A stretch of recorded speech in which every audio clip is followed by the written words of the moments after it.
This week represents a rare victory for Australian sovereignty. A victory for common sense, decency and humanity. And a victory against the sprawling monster of unelected, unaccountable foreign bureaucrats at the United Nations World Health Organization. You'll recall the World Health Organization proposed to change their health regulations that guide member states in the event of a disease outbreak like COVID, from guiding member states to being mandatory on member states, including Australia.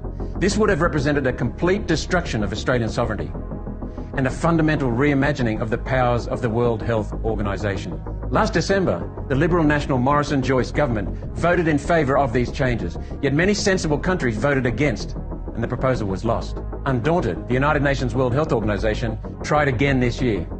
After months of heavy criticism, one nation and those opposing these measures have had a huge win. The final report from the International Health Regulations Review Committee, released this week, has dropped the proposed changes. The United Nations World Health Organization will remain an advisory body. Dystopian demands, such as allowing the World Health Organization to make binding health orders, overriding state and federal control, have been tossed out. This includes the proposed powers that would have allowed the World Health Organization to control systems for proof of vaccination or vaccination status, quarantine procedures, citizen travel and mobility, forced vaccination, lockouts, lockdowns, mandatory detention and other completely unacceptable infringements on people. Gone is the universal health passport or vaccine passport that was going to control the ability of citizens to travel between countries in a permanent capacity.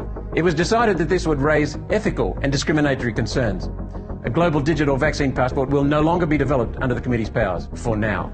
The committee will remain confined to actual public health emergencies, rather than potential health risks undefined, removing the widely held fear that their scope could be extended to climate lockdowns and other human rights abuses, which would have been possible because the United Nations World Health Organization had proposed to remove human rights completely from the regulations. After a backlash, the committee now strongly recommends the retention of the existing text, which is, quote, full respect for the dignity, human rights and fundamental freedoms of persons as an overarching principle.